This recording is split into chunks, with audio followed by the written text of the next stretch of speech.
Where? Ebe. Where are you? Ebe ka ị nọ. Ebe ka ị nọ. Where are you going? Ebe ka ị na-aga. Ebe ka ị na-aga. Where are you from? Ị bụ onye ebe? Where are you coming from?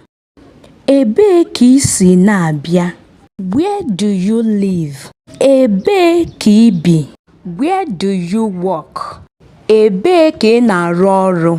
Where is your mother? Ebe ka nne gị nọ. Where is your father? Ebe ka nna gị nọ. Where is your sister? Ebe ka nwanne gị nwanyị nọ.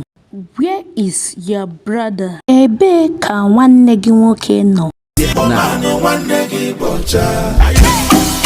Bochapụ ọsọ n'ebe afọ lelele. Lachapụ ọsọ n'ebe afọ tineti.